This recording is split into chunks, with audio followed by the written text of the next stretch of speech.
다윗의 지은 시, 십자가에서 고난당하는 예수님을 예언한 시입니다. 그래 다윗이 앞으로 오랜 후에 일어날 십자가 사건을 어떻게 알 수 있었겠습니까? 다윗이 처한 상황이 당시에 십자가에 죽는 것만큼 너무너무 곤욕스럽고 고통 가운데 있었다는 증거입니다.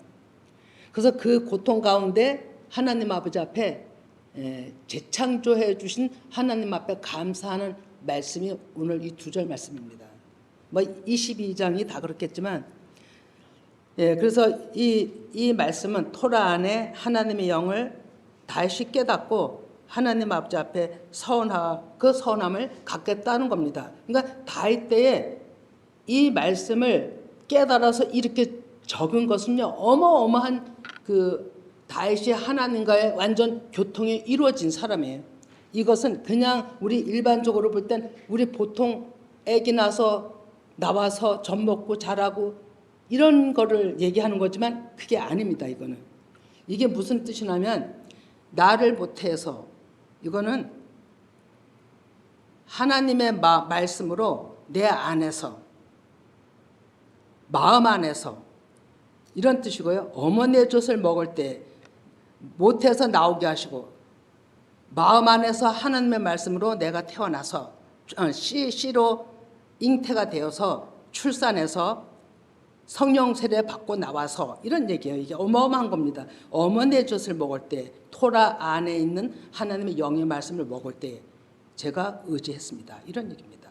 그리고 내가 날 때부터 내가 말씀에 의해서 이건 어린아이가 뱃속에서 엄마 뱃속에서 나오는 차원이 아닙니다. 이건 말씀으로 장성한 자에게도 말씀으로 내 안에서 일어나는 얘기를 한 겁니다. 내가 날 때부터 하나님의 말씀으로 내가 거듭날 때 하나님을 알게 될 때부터 나는 주께 맡긴 바 되었고 내가 마음에서 나올 때부터 주는 나의 하나님이십니다. 이런 말씀입니다. 이 말씀이. 이 문자는 그냥 비유일 뿐입니다. 비유 안에 그런 엄청난 다윗이 영이 열려서 하나님 앞에 얘기한 말씀입니다.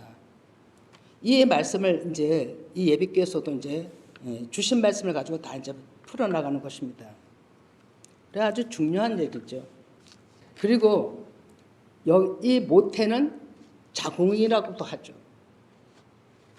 또 우리 속된 말로 하면 아기 집이라고 합니다. 이 자궁 안에서 아이가 태어날 때 누가 압니까? 아무도 모릅니다. 엄마 자신도 모릅니다. 보이지 않는 곳에서 어둠 속에서 하나님 아버지만이 조성하시고 만들어 가시는 겁니다. 아버지는 어떻게 어둠 속에서 만드실까요? 아버지의 그 7 영의 눈은 캄캄하나 아니 캄캄하나 밝으나 그냥 영으로 보는 것은 전체 그 안에 수많은 여러 가지가 들었다 할지라도 그냥 한눈에 다 보입니다. 이게 영적인 눈을 가진 하나님의 통찰력이십니다. 그 눈으로 하나님은 7 영으로 우리 안에 어린아이, 첫 번 태어나는 진짜 어린아이에게도 그렇게 조성해 만드시지만 두 번째 태어나시면 하나님께서 뭘로 만드시냐면 말씀으로 마음 안에서 만든다는 것입니다. 이게 재창조요. 다윗이 고백한 말씀이에요. 그러면 10달이 차면 자궁 밖으로 일반 아이들도 다 나오죠. 안 나오면 큰일 나는 거죠. 그런 것처럼 어김없이 출산이 되는 것처럼 성경에서도 두 번째 재창조되는 그 본질의 모든 비유에도 어김없이 하나님의 때에 하나님께서 그 사람을 온전하게 계속 한 단계 한 단계 이끌어 간다는 것입니다. 두 번째 하나님 손의 말씀에 의해 만들어지는 것이 엄청난 축복이고 영의 사람이고 하나님 나라 백성입니다. 일반으로 태어나서 하나님을 두 번째 재창조의 속에 들어가지 않냐면 그 사람은 구원받는 백성이 아닙니다. 그렇게 분리가 되는 겁니다. 하나님께서는 사람을 만들어 가심에 있어서 하나님의 경륜과 작정과 섭리와 법이 있습니다. 그리고 그 방법대로 하나님은 일을 하십니다. 그래서 하나님은 그 방법이 무엇이냐면 절기, 안식일, 신년 하나님 아버지 앞에 하나님의 창조 역사를 1년 안에다가 다 정해 놓으시고서 행해 가시는 거죠. 그리고 하나님께서는 그 정한 법 안에서 한 성령 안에서 한 영의 말씀을 마시라고 그것도 정해 놓으셨어요. 그것이 고린도전서 12장 13절입니다. 우리가 유대인이나 헬라인이나 종이나 자유인이나 다 한 성령으로 세례를 받아 한 몸이 되었고 또 한 성령을 마시게 하셨느니라. 아멘. 한 성령 안에서 한 성령의 세례로, 이 세례는 죽음입니다, 여러분. 하나님의 말씀으로 내가 죽는 것을 성령 세례라고 하는 겁니다. 이 성령 세례를 받아서 한 몸이 된 자, 그들만이 한 몸이 되는 거예요. 십자가 죽음, 내 자아로 죽음이 된 자만이 예수 그리스도의 말씀으로 받아서 한 영이 될 수가 있는 겁니다. 그래서 지금 이 얘기하는 겁니다. 한 몸이 되었고 또 한 성령으로 마시게 하셨느니라. 예, 이렇게 된 자들이 하나님의 자녀입니다. 예, 성령 말씀의 모태, 즉 악의 집은요, 사람의, 지금 얘기하듯이 사람의 몸체는 자궁이라 하지만 영적으로는 사람의 마음입니다. 그래서 어디까지나 이 실제적인 우리 일반적인 사람의 태어남은 비유라고 얘기를 한 겁니다. 그러면 사람 몸체 아기가 잉태되듯, 사람 몸체 아기가 잉태되듯 사람 마음에 하나님의 말씀이 심겨지는 것을 잉태라고 하는 겁니다. 비유한 거죠. 그래서 자궁 안에서 10달이 차면 나오는 것이 해산의 고통의 비유 말씀하셨는데, 영적으로는 지금도 얘기했지만 성령 세례, 내가 죽는 고통이 있어야 된다는 거죠. 내가 죽는 고통이 있어야만 거기서 껍질이 터지고 자궁문이 열리고, 이런 얘기, 껍질이 터지고 아기가 나오는 거예요. 식물로 비유하면 새싹이 나오는 거예요. 우리로 비유하면 하나님의 영이 부활인 거예요. 영으로, 육신에서 하나님의 영으로 부활된, 부활의 영으로 나오는 거예요. 이것은 부활의 영으로 나올 때는 사람에게는 내가 가장 죄인임을 알게 됩니다. 증거가 그렇습니다. 내가 죄인이구나. 내가 이렇게 큰 죄인이구나. 내가 이런 죄도 가지고 있었어. 너무나도 죄송하다는 눈물 콧물 범벅입니다, 진짜. 그것이 터져 나오는, 사람의 마음에서 터져 나오는 거죠. 그것이 맨 밑바닥인 거예요. 맨 밑바닥. 맨 밑바닥에서 다시 땅끝이 되었을 때, 요한복음 6장 읽진 않습니다. 39, 40에 보면 마지막 날에 내가 그를 다시 살리리라, 이 말씀과 일치되는 말씀이죠. 그때 하나님이 새 영을 부어주시는데 그것이 부활의 영이에요. 다시 사는 영, 영원한 영입니다. 그러니까 아버지 영인 거죠. 그래서 반드시 우리는 터져야 돼. 죽어야 돼. 성령 세례가 임해야 된다는 거죠. 그것이 요한복음 12장 24절입니다. 요한복음 12장 24절. 내가 진실로 진실로 너에게 이르노니 한 알이 미리 땅에 떨어져 죽지 아니하면 한 알 그대로 있고 죽으면 많은 열매를 맺느니라. 아멘. 예, 이 말씀이 지금 얘기한 설명인데, 예수 그리스도에게 먼저 응했고 또 우리에게도 반드시 이 과정을 거쳐야 우리는 생명을 얻습니다. 그냥 교회 나온다고 얻는 게 아닙니다. 그리고 태어나면은요, 부활의 영으로 태어나면 먹는 젖부터 다릅니다, 여러분. 부활의 영으로 부활의 영으로 태어나기 이전에 벌써 생명의 말씀이 들어갑니다, 그 사람 안에. 그러면 그 사람 안에 말씀이 새겨집니다. 새겨지면 10달이 차면, 연그러지면 죽음의, 십자가 죽음의 고통을 맛보게 됩니다. 그리고 나오는 거예요. 이게 순서예요, 여러분. 그러면 태어나올 때 젖을 먹잖아요. 태어나와갖고도 오염되지 않은 젖을 먹어야 돼요. 태어난 아기한테 다른 걸 갖다 주면 그 아기가 먹겠어요? 또 다른 젖을 갖다 주면 제대로 먹겠냐고요. 양육이 제대로 되겠냐고요. 안 돼요. 그 엄마 뱃속에서 태어난 아기는 그 엄마 뱃속에서 나오는 오염되지 않은 젖을 먹어야 바로 클 수가 있는 거예요. 그래서 아기 나면은 모욕 이기는 게 가장 좋은 거예요. 이것이 다 재창조에 비운 거예요. 그리고 하나님은 그 오염되지 않은 젖을 먹을 때 바르게 잘못됐던 것들을 교정해 나가는 거예요. 하나하나. 이것을 가지고 연단 과정이라고 하는 겁니다. 하나님의 말씀으로 더러운 것들을 용광로인 불 속에다 넣고 불순물을 제거하는 고달픈 과정들을 통과하지 않으면 육체적으로 날 때부터 가진 그 악성, 육신의 생각들이 안 없어집니다. 그래서 하나님 앞에 강력하게 성령 세례, 용광로 불보다 더 강한 성령 세례 말씀으로 그 마음들을 찌르고 태우고 제거하고 이 말씀으로 하시는 겁니다. 그런데 거기서 그렇게 해도 통과되지 않고 여전히 옛날 버릇이 가지고 있다. 하나님을 찾는 마음이 없다.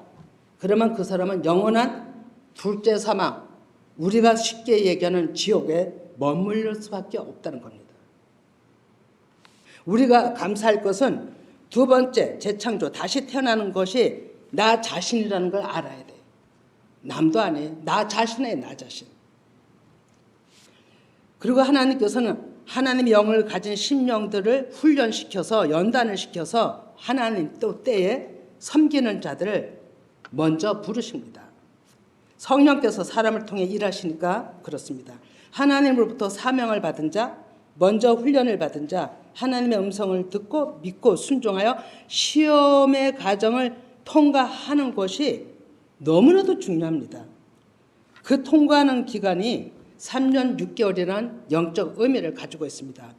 이것은 완전히 말씀 양육입니다. 여러분. 어떤 양육이 아니에요. 오직 말씀 양육이에요. 그 훈련소에서 들어오는 날부터 옛것을 제거하는 훈련이 있다는 것입니다. 엄청난 심적 싸움이 일어나는 겁니다. 이 심적 싸움에는 무엇과 심적 싸움이냐면 가장 힘든 것은 외부로부터도 있지만 내 안에 용이에요. 내 안에 자야, 왕이야. 내 안에 왕. 이것과 싸움이 치열합니다. 예, 계시록 12장 6절에서 16절하고 14절을 봅니다. 예, 그 여자가 강야로 도망하며 거기서 1260일 동안 그를 양육하기 위하여 하나님께서 예비하신 곳이 있더라. 그러면서 14절도 봅니다. 그 여자가 큰 독수리 두 날개를 받아 강야 자기 곳으로 날아가 거기서 그 뱀의 낯을 피하여 한 떼와 두 떼와 반 떼를 양육하여 받으며, 여기서는 뱀이 그 입으로 엄청난 물을 토해서 이 여자를 넘어뜨리려고 합니다. 이 여자는 아들을 낳은 교회예요. 아들을 낳은 여자예요. 아직까지 온전히 성숙치 않은, 완전하지 않은 교회라는 얘기입니다. 근데 떠내려 보내려고 하지, 아들을 낳기 때문에.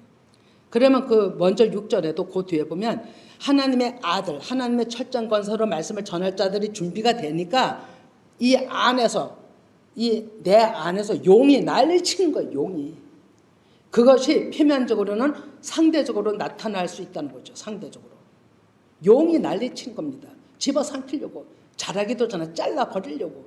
말씀 전하면 안 되니까, 저 사람이 하나님의 사람으로 일어서면 안 되니까, 지편 만들어야 되니까 잘라버리려고 난리를 칩니다. 우리가 지금 이 진리의 말씀을 먹는 열방의 모든 사람들이 지금 때에 이 싸움을 하고 있습니다. 여러분, 정신 바짝 차려야 되는 때에 있습니다. 그러나 하나님께서는 훈련된 자들을 먼저 부르셔서 쓰시죠. 이사야 13장 1절에서 5절입니다. 같이 쭉 읽어봅니다. 아모스의 아들 이사야가 바벨론에 대하여 받은 경고라. 너희는 민둥산 위에 기치를 세우고 소리를 높여 그들을 부르며 손을 흔들어 그들을 존귀한 자의 문에 들어가게 하라. 내가 거룩하게 구별한 자들에게 명령하고 나의 위엄을 기뻐하는 용사들을 불러 나의 노염을 전하게 하였느니라. 산에서 무리 소리가 나며 많은 백성 소리 같으니 곧 열국 민족이 함께 모여 떠드는 소리라. 만군의 여호와께서 싸움을 위하여 군대를 검열하시리로다. 무리가 먼 나라에서 하늘 끝에서 왔으며 곧 여호와 그의 진노의 병기라. 온 땅을 멸하라 함이로다. 아멘. 하나님 처음에 1절을 보면 민둥산이 나옵니다.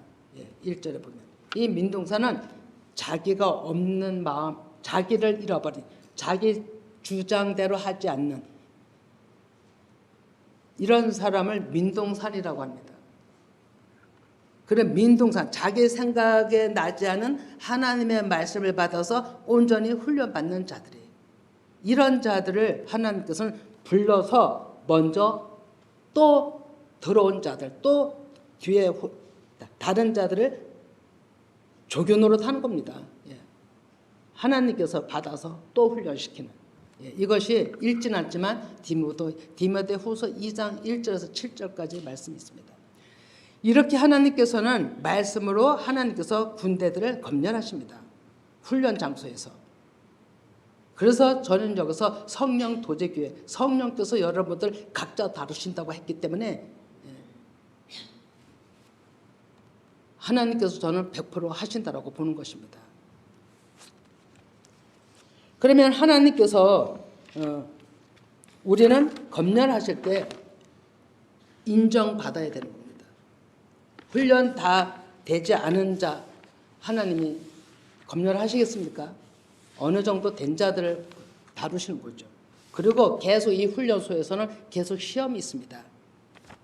시험 여러분 힘들죠. 그러나 알면은 이것을 통과해야 된다는 걸 알면 능히 이길 수 있습니다. 훈련 장소에 공부하는 곳에 시험이 없으면 아니 되잖아요. 성령께서 반드시 시험을 합니다. 여러분들이 다 잘 통과하시기 바랍니다. 그러면 이사야 13장 6절에도 그 이하에 보면 그렇게 먼저 훈련시킨 자들을 가지고 하나님은 바벨론을 멸망시키는 일을 하십니다. 그것이 요한계시록 맨 나중에 바벨론이 무너지는 때까지 가는 겁니다. 가장 적수는 바벨론이. 그게 뭐냐면 교만이에요.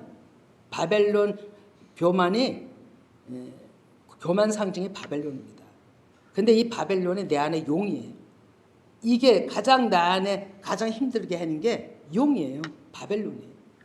그것과 싸움입니다. 그것과. 자, 그러면 두 번째 재창조 말씀의 그 영으로 다시 태어나는 사람들이 로마서 8장 19절 피조물이 고대하는 바는 하나님의 아들들이 나타나는 것이니 이랬어요. 하나님의 아들들이 나타나는 거예요. 그러면 순서도 있잖아요. 지금 자라오는 말씀이 떨어져서 씨가 돼서 터져서 싹이 나서 자라 열매를 맺는 데까지 이르러야 하나님 앞에 일꾼으로 서는 거거든요. 그러니까 과정이 있는 거죠. 그래서 우리는 엄청난 고난이 따른다는 거 감지하셔야 됩니다. 그럴 때는 이 딱 다물고치고 기도만 하시기 바랍니다. 그것밖에 이기는 방법이 없어요.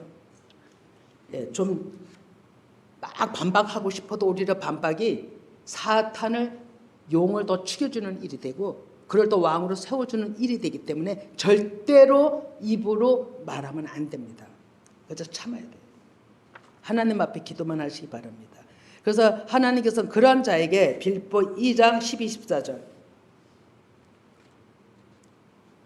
그러므로 나의 사랑하는 자들아 너희가 나 있을 때뿐 아니라 더욱 지금 나 없을 때에도 항상 복종하여 두렵고 떨림으로 너희 구원을 이루라.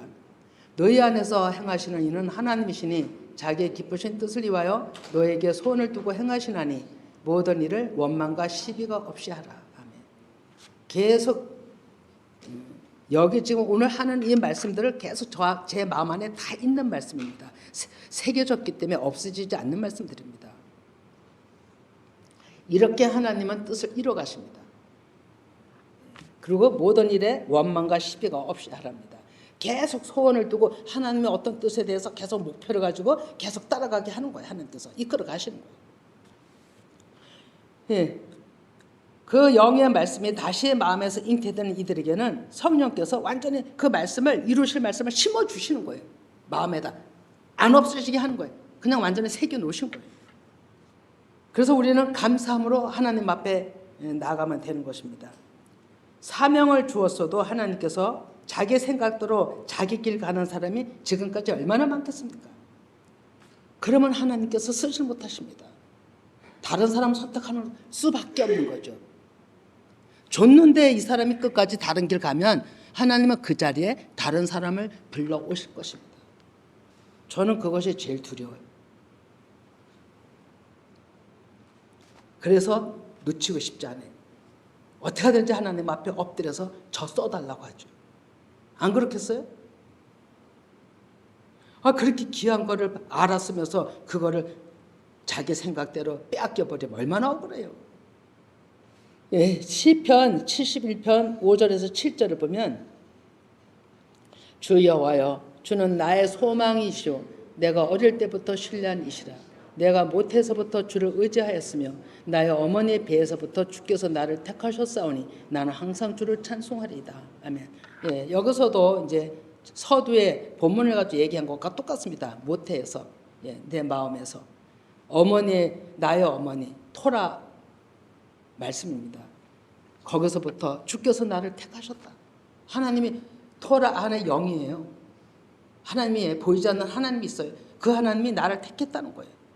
나를 택해 주셨다는 내 안에 말씀이 들어오면요 엄청나게 자부심이 있어요. 그 사람을 누가 끌고 가겠어요? 그 자부심이 딱 잡고 있는데 움직이지 않는 바윗돌이 탁 고정되어 있는데 누가 그 마음을 뺏어가겠냐고. 7절에도 보면 나는 무리에게 이상한 징조같이 되었사오나 주는 나의 견고한 피난처시오니 주를 찬송함과 주께 영광 돌림이 종일토록 내 입에 가득하리다. 아멘. 예. 사람들은 이상한 징조라고 이상한 얘기라고 할지라도 견고한 피난처다 이거죠. 진짜 피난처예요. 하나님께서. 아니 많이 너무너무 힘들다가도 하나님의 말씀이 내 안에 딱 들어오면 그냥 위로가 되는 거잖아요. 그리고 옹어리가 그냥 풀리잖아요. 그것처럼 피난처가 어디 있어요. 그래서 하나님의 말씀은 피난처인 거예요. 자, 그러면 시편 139편 13절도 봅니다. 주께서 내 내장을 지으시며 나의 모태에서 나를 만드셨나이다. 아멘. 예. 주께서 내 내장을 만들었다는 것은 모든 이 마음 하나하나가 실질적으로도 다 내장을 만들으셨지만 그것이 다 하나님의 주시는 기능의 역할을 비유로 또 하신 겁니다. 나의 모태에서 내 마음 안에서 나를 조성했다는 거예요. 이거는 하나하나 하나님의 말씀에 순종해 갈 때 만들어지는 겁니다. 하나하나 한 말씀 한 말씀 주실 때 순종하지 않으면 이 재창조가 아니 됩니다. 여러분. 그런 얘기예요. 그래서 하나님께서는 이렇게 일을 하시기 위해서 질서정연하게 일을 하시기 위해서 알파와 오메가 되신 하나님께서 완성을 하시기 위해 오늘도 이 말씀을 주시는 겁니다. 그런데 제가 이 말씀을 지난주에 악의 집이란 말씀을 주셨잖아요. 그리고 악의 집에 대해서 말씀을 전한다고 했어요. 이것 때문에 미역국 때문에 웃음이 터졌어요. 제가 이 준비하다가 왜 미역국만 하면 그냥 웃음이 터지는 거예요. 그래 웃음이 자꾸만 나 혼자 웃음을 자꾸 웃으니까 무슨 생각이 났냐면 사라 생각이 났어요. 참 하나님은 기가 막히게 말씀을 또 열어가셔요. 사라 생각이 나서 사라를 찾아봤습니다. 근데 사라 진짜 웃었잖아요. 아브라함도 웃었어요. 예, 그런데 그 웃음이 불가능해서 회복으로 바꾸는 역전의 웃음이었어요. 실제 아브라함과 이삭은 내가 다 된 사람이 무슨 아기를 낳아. 하나님은 말도 안 되는 소리 하셔. 이런 얘기잖아요. 그런데 그 웃음이 엄청난 회복이 됐다는 것입니다. 예, 이 얘기는 서두에 얘기하는 것은 우리가 지금 너무너무 상황이 힘들어요. 너무너무 힘들어. 막막해. 그런데 사람이 할 수 없어.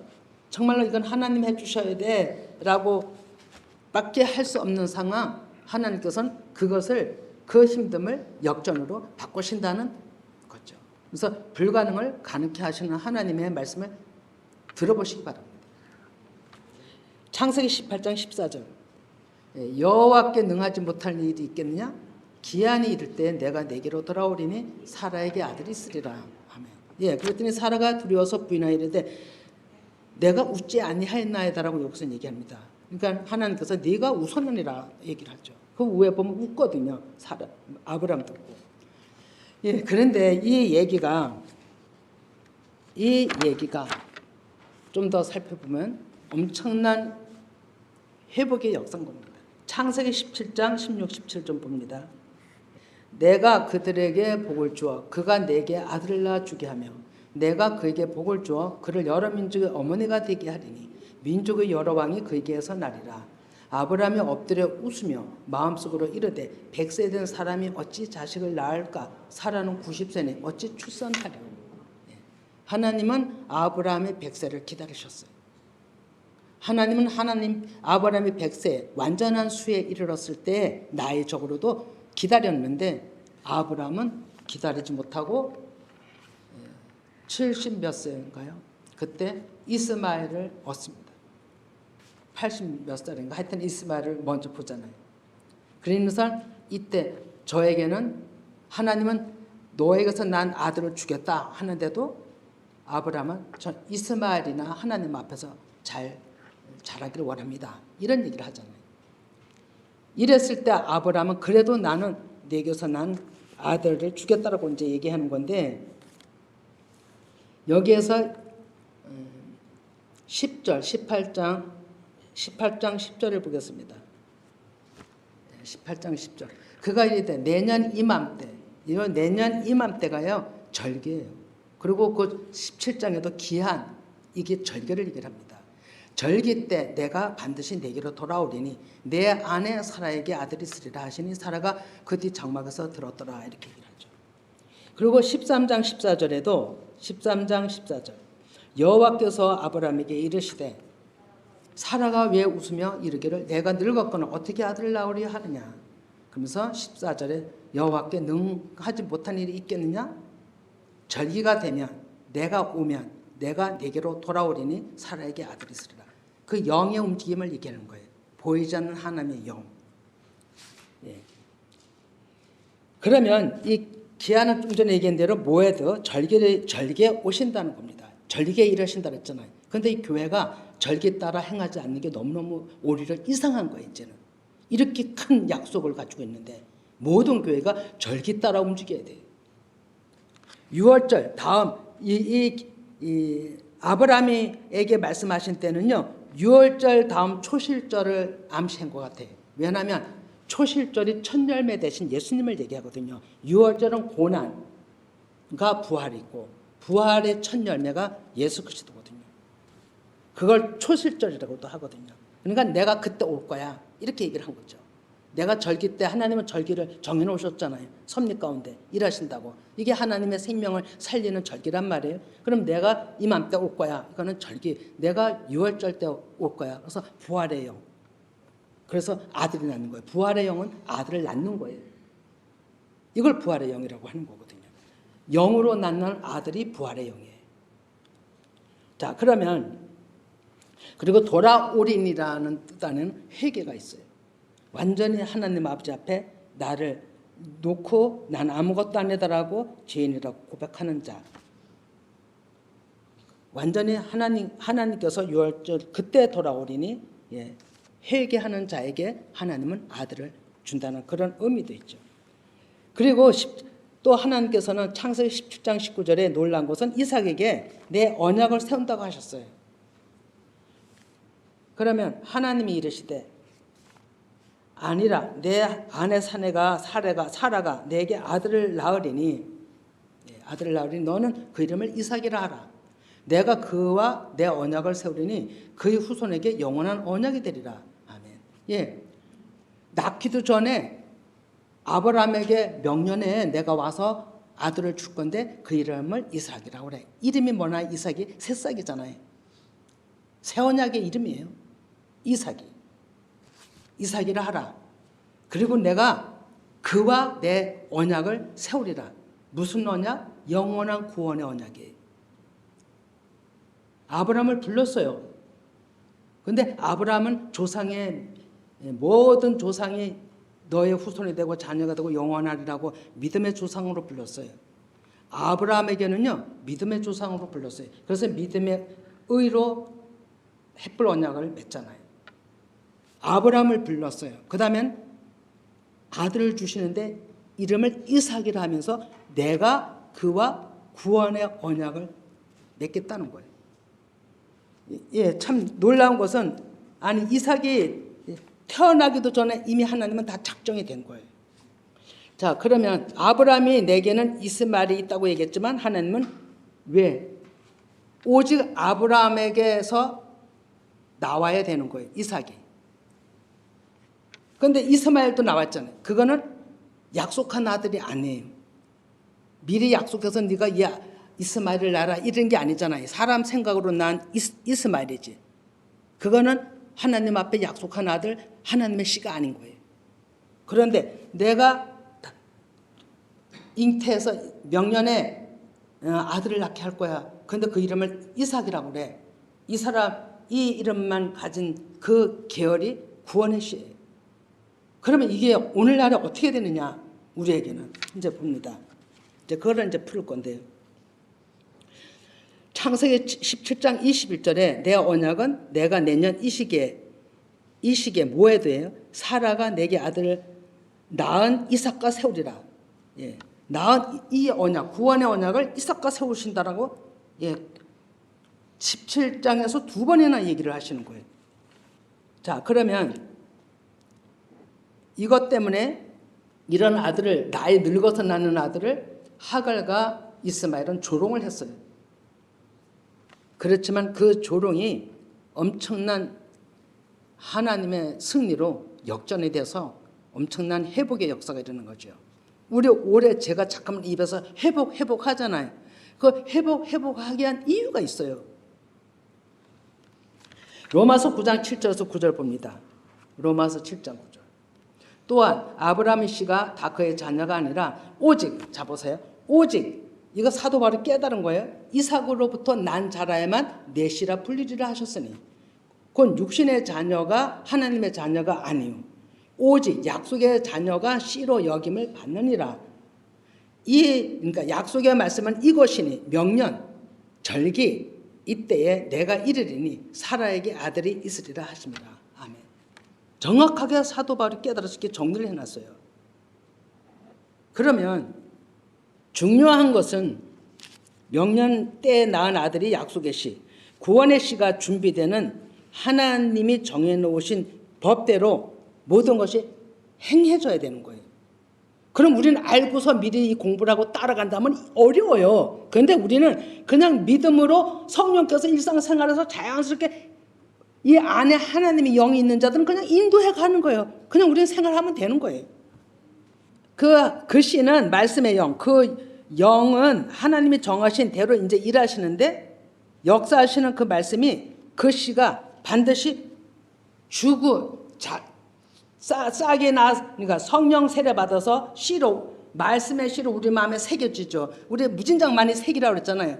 새겨지면 어느 때 이 말씀으로 인해서 내가 죄인임을 알게 되는 성령 세례가 임합니다.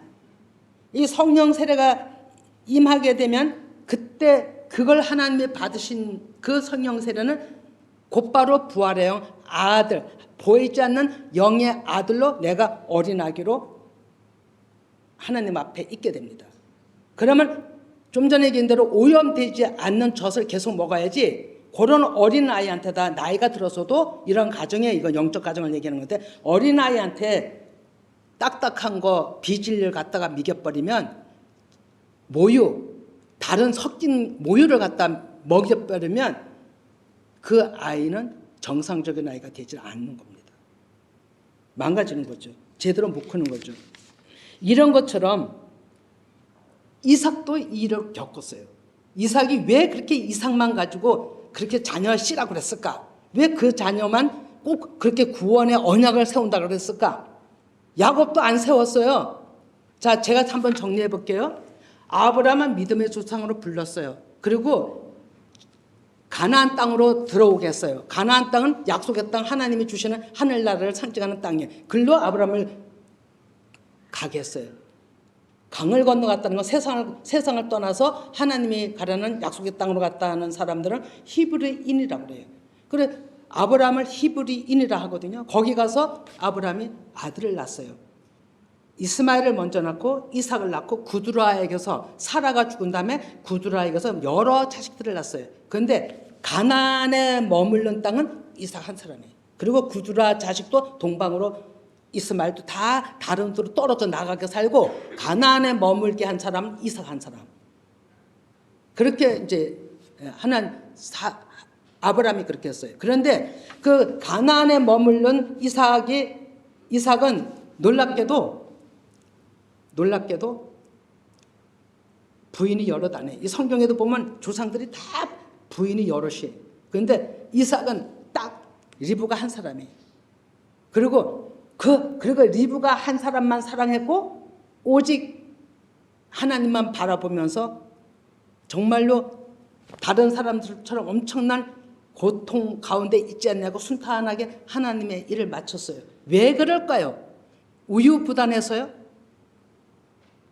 이유가 있더라고요. 이유가. 왜 이삭의 씨를 그렇게 하나님은 그렇게 오늘날까지도 이삭의 씨라고 그래야만 되는가?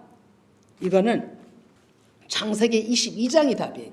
창세기 22장에 이때도 이삭은 꽤 컸으리라고 보거든요. 근데 아브라함이 이삭을 갖다가 각을 쳐서 하나님 앞에 바치라 그랬잖아요. 제물로 바치라. 그러니까 아브라함이 이삭을 들고 가잖아요. 아무도 안 들고 가고 양도 안 끌고 가고 불태울 나무만 오히려 지워갖고 이삭 보고 지워서 산꼭대기에 올라가잖아요. 모리아 산에. 그래서 이삭은 아버지가 자기를 각을 치려고 하는 그 어떤 느낌이 인지를 했음에도 불구하고 이 이삭은 몸부림치지 않았어요. 나 죽이지 말라고 하지 않았어요. 그냥 그 아버지 앞에 그냥 자기를 내려놨어요. 아버지 마음대로 하십시오. 제가 아버지한테 드리겠습니다. 하나님 아버지께 드리겠습니다. 왜? 아브라함은 백석 동안 하나님과 온전히 동행한 사람이기 때문에 이삭이 생각한 것도 이거는 하나님께 무언가 나를 하나님께 드리는 일이구나. 아마 이렇게 생각을 했을 거예요. 이삭은. 그리고는 그냥 자신을 그냥 내놓은 거예요. 그랬더니 아브라함은 그 자식을 죽이려고 치려고 칼을 들었잖아요. 이럴 때 하늘에서 소리가 들렸잖아요. 죽이지 말라고. 이것이 십자가 사건이에요. 이것이. 그리고 수당을 대신 제사하게 했잖아요. 그리고 이삭은 살았어요. 이삭이 부활의 영이 됐어요. 죽음과 동시 이삭은 부활의 영이 된 거예요. 이것이 십자가 사건이에요. 자, 구원은 정리를 하면 구원은 반드시 우리가 일반적으로 태어났어도 다시 말씀으로 내 안에서 이 모태가 마음이라 했잖아요. 내 안에서 새롭게 태어나야 돼.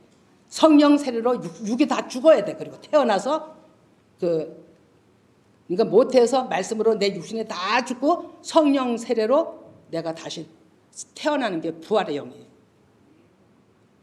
이 자가 하나님의 영을 가진 자들이고 하나님의 백성들이에요. 이삭이 그거를 계시한 거예요. 이해가 가나요? 그래서 하나님은 이삭을 그렇게 제물로 받으시고 다시 부활케 하는 이 상황을 십자가 계시로 해 놓으셔야 되기 때문에 이삭의 이름을 주시고 새싹의 이름을 주신 거예요. 부활의 이름을 주신 거예요. 그러고 나니까 이삭은 그 뒤로도 아무런 문제 없이 평탄하게 그 생애를 180세의 생애를 마친다라고 나왔더라고요. 올해 그때 많이 살았어요. 모세는 120에 죽었다 했는데 이 사람은 180까지 살았으니까. 또 그 후에 전전전의 조상이기도 하지만도 그런 상인 겁니다. 자, 그러면 이제 이사야 44장 2절을 봅니다. 이제 봅니다. 여러분들한테 아주 진짜 이 마음이 새겨졌으면 좋겠어요. 저 어제도 이걸 가지고 내내 기도했어요. 여러분들 마음에 이게 새겨지기를 원한다고. 너를 만들고 무엇이요? 말씀이.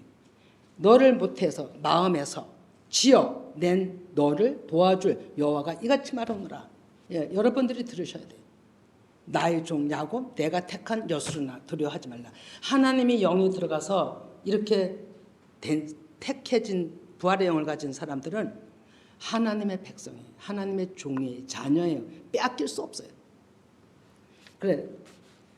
자, 43절도 나는 보면 나는 목마른 자에게 물을 주며 목말라 해야 돼. 말씀을 먹으려고 애를 써야 돼. 마른 땅의 시내가 흐르게 하면 나의 영을 내 자손에게 나의 복을 내 후손에게 부어준다라고 되어 있어요. 부어준다라고. 하나님의 영, 말씀이에요. 말씀의 영. 이사야 46장 3, 4절을 봅니다. 야곱의 집이요. 야곱의 집은 야곱의 아들은 12아들이잖아요. 그러니까 이삭이 난 아들이 야곱과 에서잖아요. 그런데 야곱이 난 아들이 12은 에서에게 구원의 약속을 하시고 야곱에게는 12아들을 낳게 해서 하나님 나라를 완전하게 만들어 놓은 것이 아브라함, 이삭, 야곱을 통해서 다 조성해 놓으셨어요. 참 하나님 기가 막히신 하나님이십니다. 그래서 46절에도 보면 야곱의 집이요. 하나님 나라 백성들을 얘기하는 거예요. 그런데 야곱의 집이요 하면 아직까지 온전치 않은 자들. 이스라엘 집에 남은 자. 그러니까 온전치 않은 자들에게서 육신이 아직까지 있는 자들에게서 이스라엘 집에 남은 자. 온전하게 된 그 가운데서 온전하게 된 자들 얘기하는 겁니다. 온전하게 된 자들, 남은 자, 모든 자여 내게 들을지어다. 배에서 태어남으로부터 내게 안겼고 네 마음으로부터 태어날 때 네 마음으로부터 나를 알을 때 내가 너를 안았어. 그리고 나무로부터 태어날 때 태에서 나무로부터 내게 업힌 너야. 이거는 하나님께서 양육했다는 얘기예요. 말씀으로 양육했다는 얘기예요. 그러면 이 말씀으로 양육하는 교회도 있어요. 이 말씀으로 양육하고 말씀으로 태어나게 하는 교회도 있다 얘기죠. 자, 그런 얘기고요. 4절에 너희가 노년에 이르기까지 내가 그리하겠고 백발이 되기까지 내가 너희를 품을 것이라. 내가 지었은즉 내가 업을 것이요 내가 품고 구하여 내리라. 예. 노년이 너희들이 장성해 갈 때까지 너희들이 장성하고 너희들이 백발이 될 때까지 너희들이 장성해서 이 말씀을 하나하나 다 깨달을 때까지 이 백발은 깨달음이에요. 다 깨달을 때까지 내가 너희를 꼭 놓을 거야. 품을 거야. 놓아주지 않아. 내가 지었기 때문에 내가 끝까지 책임져. 끝까지 너희들을 보호할 거야. 끝까지 내가 영원히 끝까지 내가 품고 갈 거야. 이런 얘기예요. 이게 개인들이 받아야 되는 거예요. 자, 그러면서 읽진 않지만 너희가 나를 누구에게 비교하겠느냐. 예, 이런 얘기죠. 그리고 이사야 49장 5절도 봅니다. 이사야 49장 5절. 예, 시간이 제가 할 일이 많아서 이제 좀 빨리 좀 서둘러 보겠습니다. 이제 여호와께서 말씀하시나니 그는 태에서부터 이거 계속 엄마 태에서 난 게 아니에요. 우리 아기 때 태어나는 이런 일반적인 얘기가 아니고 제가 다 얘기했죠. 마음에서 태어나는 우리라고. 이제 여호와께서 말씀하시나니 그는 태에서부터 나를 그의 종으로 지으시니요. 엄청난 그 말씀을 가지고 성령 세례로 부활의 영을 만들어서 나의 종으로 삼으셨다. 그런 자들은 다른 사람 말 분별합니다. 저 말씀은 아니네. 저 말씀은 다른 말씀이네. 내가 먹을 말씀이 아니라고 분별하는 거예요.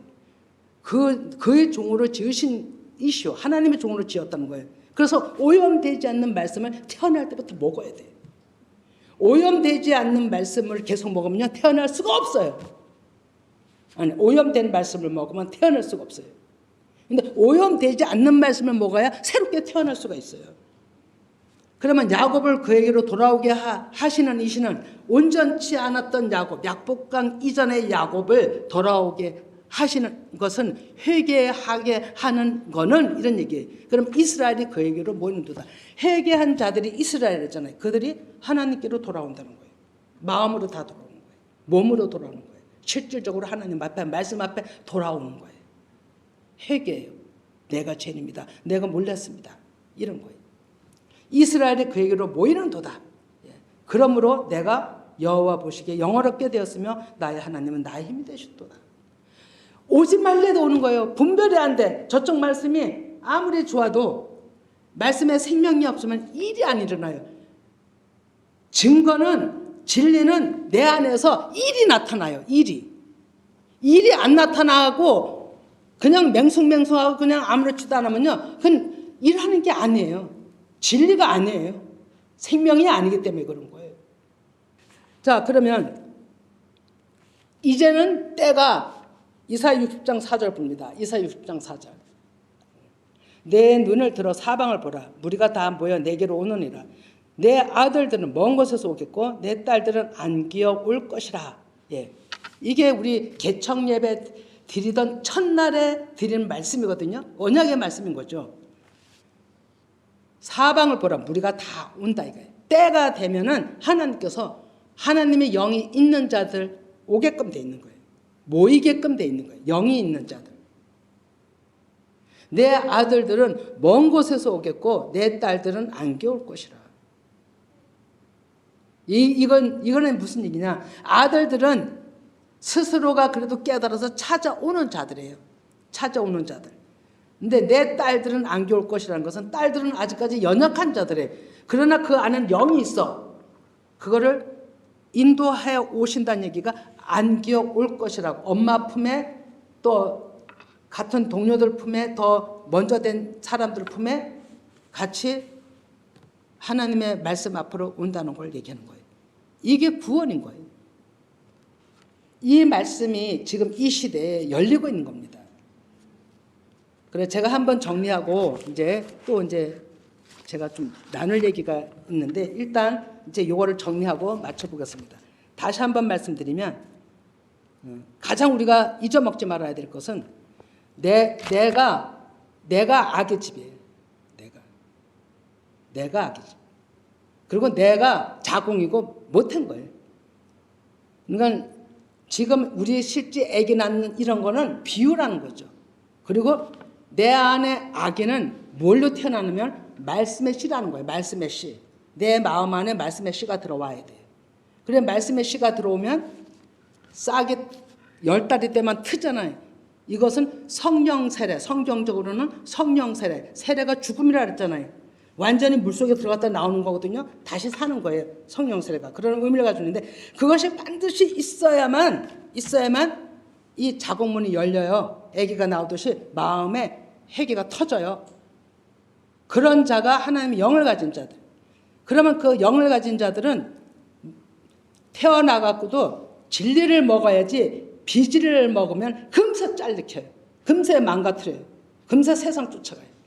그래서 진리 안에서 늘 떠나지 않고 말씀을 먹는 게 그렇게 중요하다는 것을 얘기를 한 거고 하나님 아버지 앞에 그 영을 받기 위해서는 내가 반드시 십자가의 죽음이 있어야 되고 내 십자가 죽음이 예수님처럼 진짜 못 박아 죽을 이거는 하나의 계시적인 거고 내 마음의 악한 생각 사람 생각이 완전히 제거돼야만 하나님의 말씀의 영이 하나님의 그 선하신 그 영이 영원히 나를 이끌어가시는 그 영이 내 안에 머물러 계시는 거예요.